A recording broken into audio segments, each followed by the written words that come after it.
Students, I am Aadesh Kumar from Mission Academy. बेटा class 9 का ये जो हम टॉपिक चल रहा है, स्टेम सेल चैप्टर चल रहा है, इसी का नेक्स्ट टॉपिक है ये आपका, जो मैंने आपको बताया था एनिमल सेल और प्लांट सेल के बारे में मैं आपको डिस्क्राइब कर चुकी थी, सारे उसके फंक्शंस बता चुकी थी, उनके डायग्राम्स के थ्रू मैंने आपको समझाया था कि इनका कैसे कैसे डायग्राम होते हैं और किसमें क्या चीज प्रेजेंट होती है और किसमें कौन सी चीज अब्सेंट होती है।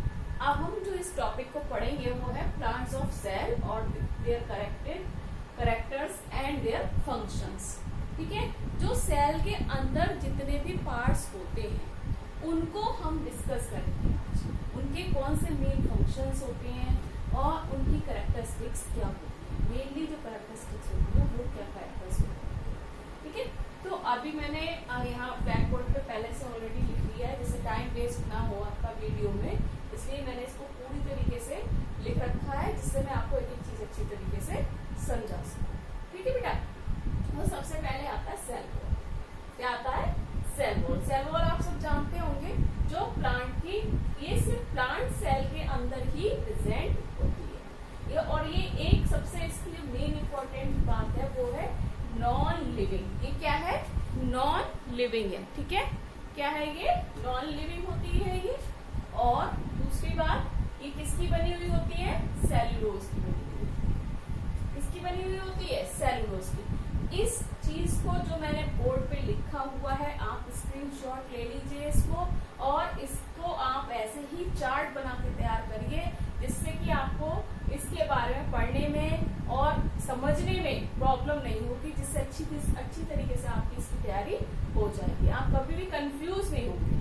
मोस्टली बच्चे क्या होते हैं, पढ़ तो सारा लेते हैं लेकिन कंफ्यूजन बहुत होता है, तो जब तक हम प्रॉपर तरीके से पढ़ाई नहीं करेंगे तो हम कंफ्यूजन हमेशा बना रहेगा। तो इसलिए चार्ट बनाइए, एक पार्ट को लिखिए, उसका कैरेक्टर लिखिए और उसका फंक्शन लिखिए, फिर आपको कोई भी कंफ्यूजन नहीं होगा।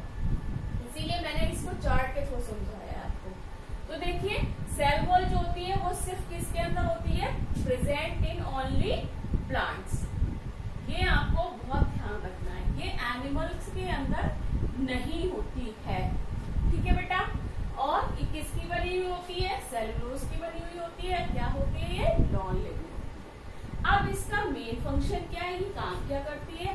इसका मेन फंक्शन है provide rigidity and definite shape, यानी कि ये प्लांट्स की सेल्स को क्या करती है? एक कड़ापन, मतलब एक टाइट शेप, एक इसकी आउटर कवरिंग को क्या करती है? टाइटली बांध के रखती है, जिससे कि उसका एक प्रॉपर शेप तैयार हो जाता है। ठीक है, इतनी बात आपको समझ में आ गई। आपको ये ध्यान रखना है, it is very very very important. ये मैंने स्टार लगा दिया, इसको आपको ध्यान रखना है, it is present only in plants. Next है आपका सेल मेम्ब्रेन। सेल मेम्ब्रेन मैंने आपको बताया था, ये प्लांट सेल और एनिमल सेल दोनों में ही प्रेजेंट होती है। ठीक है, ये दोनों में प्रेजेंट होती है, और ये क्या है? आउटर कवरिंग ऑफ सेल, यानी कि सेल की चारों तरफ की ये कवरिंग होती है। ठीक है, आउटर कवरिंग होती है। इसमें क्या है? और दूसरा इसका कैरेक्टर क्या है? ये फ्लेक्सिबल होती है, यानी कि ये रिगिड होती है। ये हम देख रहे हैं ना, ये रिगिड होती है। रिगिड का मतलब जानते हैं ना, टाइट होती है, मतलब जिसको हम खींच नहीं सकते, अच्छी तरीके से फोल्ड नहीं कर सकते। और ये कैसी होती है? फ्लेक्सिबल होती है। फ्लेक्सिबल तो आप जानते ही हैं, फ्लेक्सिबल चीजें कैसी होती है? किसी भी तरीके से उसको कैसा भी शेप दे सकते हो आप। डेलिकेट, बहुत सॉफ्ट होती है। ठीक है, और दूसरी बात क्या होती है? ये लिविंग होती है, लिविंग मेम्ब्रेन। कैसी मेम्ब्रेन होती है ये? Living membrane. ठीक है, और ये कैसी होती है? नॉन लिविंग होती है। अब हाँ, यहाँ मेन बात आती है सिलेक्टिवली परमिएबल। ये वर्ड आपने सुना नहीं होगा, इस वर्ड के बारे में आप ध्यान से सुनिए। सिलेक्टिवली परमिएबल का मतलब क्या होता है? इसका मतलब होता है कि ये जो सेल मेम्ब्रेन है, ये देखिए मैंने डायग्राम के थ्रू आपको बताया है कि अगर हम इसको देखेंगे तो इसी तरीके से ये शो होगी।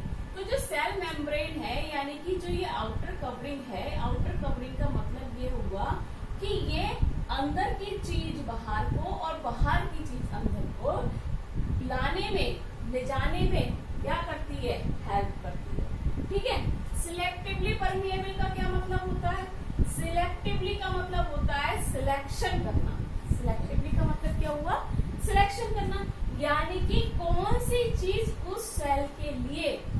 बेनिफिशियल है उसी को ये क्या करेगी, सिलेक्ट करेगी और उसको अंदर या बाहर ले जाने में हेल्प करेगी। मतलब जैसे मान लीजिए कोई भी सेल है, ठीक है, अंडा है, अंडा आप जानते हैं ना, सबने अंडा देखा होगा।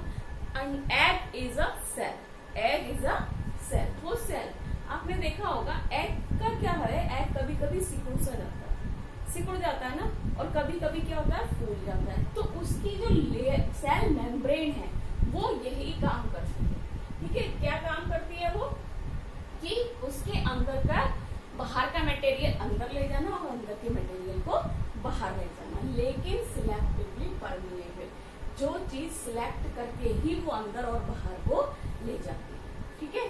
अब इसका मेन फंक्शन मैंने आपको बता ही दिया। एक तो इसका शेप को मेंटेन करना होता है और दूसरा होता है इसका regulates the entry and exist of material in and out of the cell. जैसे मैंने आपको अभी बताया, मटेरियल्स को इन और आउट करना, यानी कि जो अंदर है उसको बाहर ले जाना और जो बाहर है उसको अंदर ले जाना, but it is selectively permeable, यानी कि सिलेक्शन के बाद ही ये काम ऐसा होता है, ठीक है। समझ गए आप। अब आप देखिए नेक्स्ट आपका पार्ट है इसका साइटोप्लाज्म। क्या है, साइटोप्लाज्म। साइटोप्लाज्म सेल के अंदर जो फ्लूइड भरा हुआ होता है, ठीक है, उसको हम क्या कहते हैं, साइटोप्लाज्म कहते हैं। यानी कि वो आपको ऐसे दिखाई, कोई इसका शेप नहीं होता, फ्लूइड का कोई शेप तो होता नहीं है, ठीक है। तो उसके अंदर, फ्लूइड के अंदर क्या क्या चीजें होंगी भाई, ऑर्गेनिक सब्सटेंस भी होंगे, इनऑर्गेनिक सब्सटेंस भी होंगे, प्लस वाटर होगा। तो लाइए इसको आगे चलते हैं, इसको पढ़ते कंटिन्यू करते हैं। क्या काम करता है, इसका क्या कैरेक्टरिस्टिक है, मेनली ये कंटेन करता है किसको, सेल ऑर्गेनेल्स।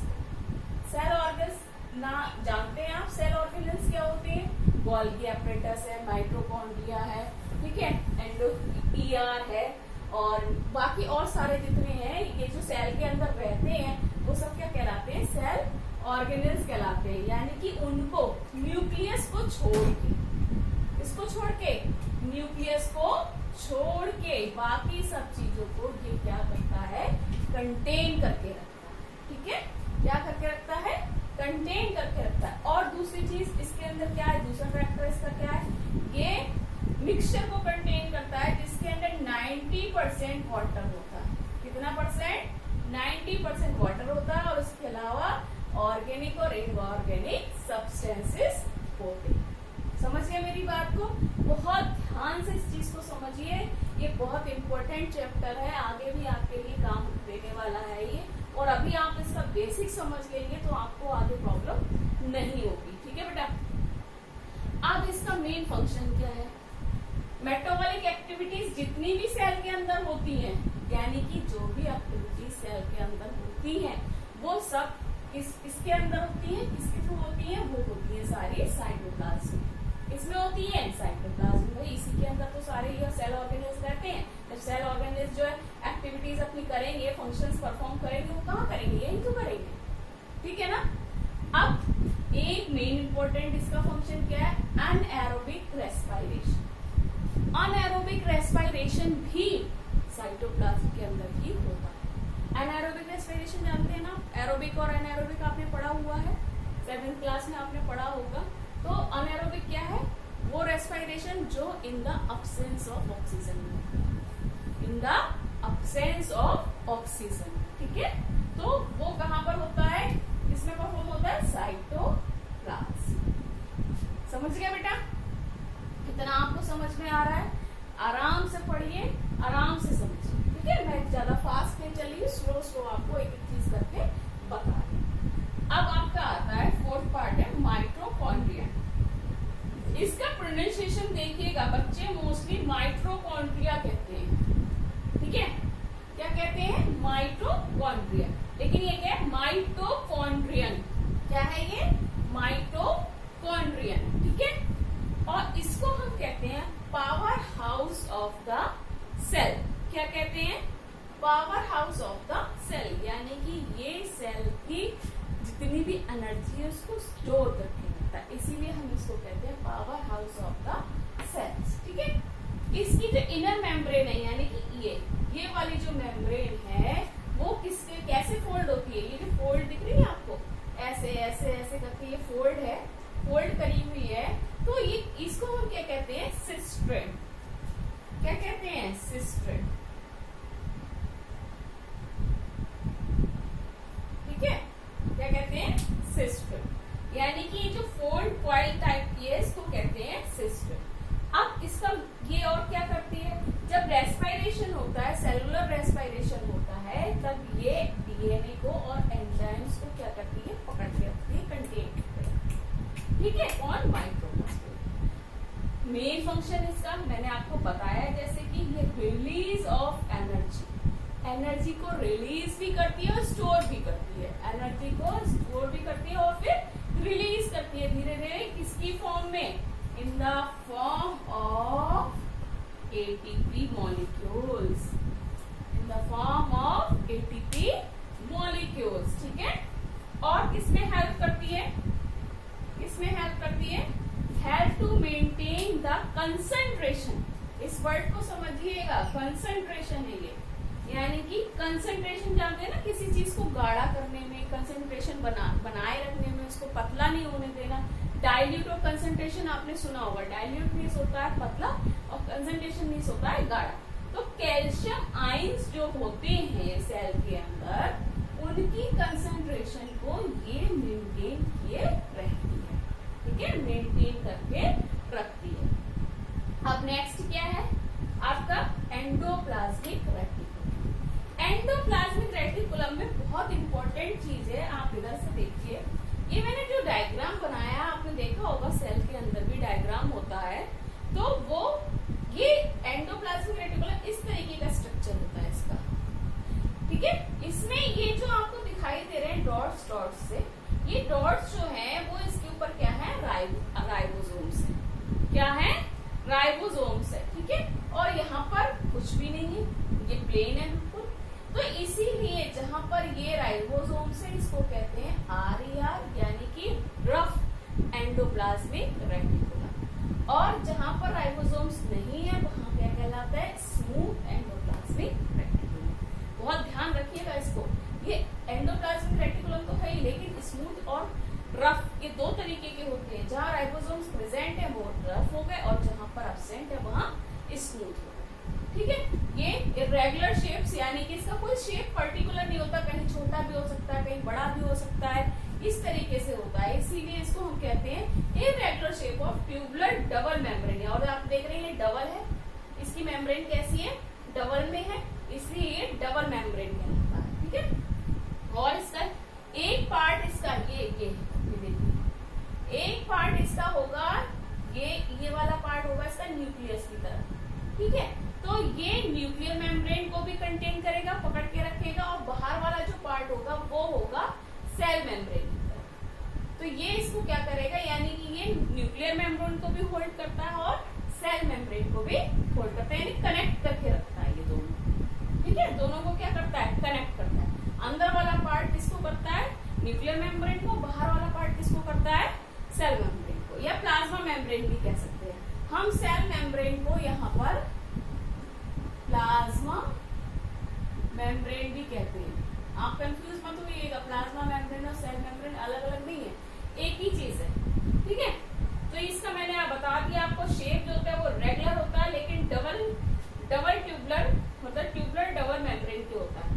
ये क्या काम करता है, ये सेल को क्या करता है, इसका फ्रेम बनाने में फ्रेम देता है, इसको सपोर्ट करता है, फ्रेम बना के क्या करता है, सपोर्ट करता है, और synthesize and transport of protein and lipids, और लिपिड्स और प्रोटीन्स का सिंथेसाइज किया जाता है। क्या किया जाता है, सिंथेसाइज किया जाता है। ठीक है बेटा, अब आप समझ लीजिए इसको अच्छी तरीके से, इसको बनाइए, इसको स्क्रीनशॉट लीजिए और बनाइए। अब मैं आगे के भी और आपको इसमें कराती हूँ। ठीक है, आप स्क्रीनशॉट लीजिए इसका लगता। ठीक है बेटा,